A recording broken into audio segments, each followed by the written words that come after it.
everyone wants to believe that it's aliens. And like, that's what I want to believe. Of course. I don't think that it is a foreign adversary. Like, I don't buy into the idea that the Chinese or the Russians have secretly figured this out.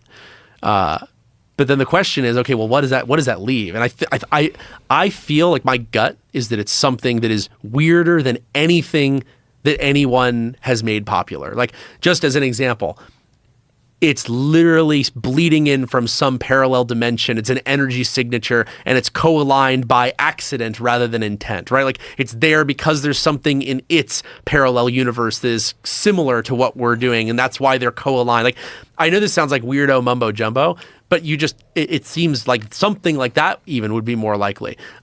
Did you ever read Michael Critchen's novel, The Sphere, or was it just Sphere? No.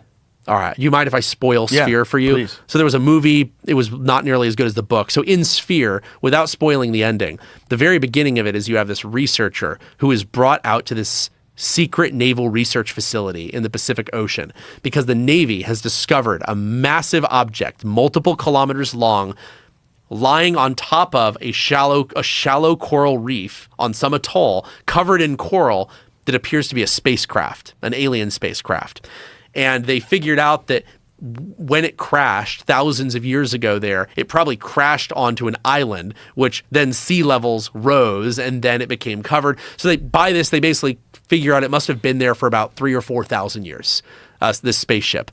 And so the Navy is going and they're trying to figure out what it is. They're scraping coral off this ship. They bring in this researcher. And as the researcher is being brought to the site, they discover for the first time what they've been looking for, a door into the air. They were scraping the coral off, looking for some way in through this ultra tough metallic alloy that had never been observed ever in nature or science.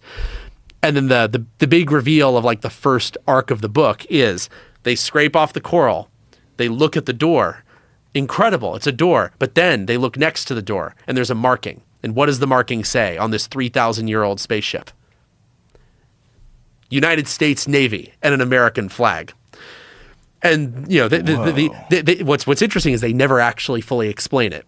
But the implication is, and what they believe happened, is that this was a time-traveling craft that somehow went back in time, or alternately, that it's actually from some distant past civilization that traveled forward in time, like maybe went to space, did some exploring and came back. Maybe the United States is actually a purpose reconstitution of the branding and social structures of some long lost society from 500 million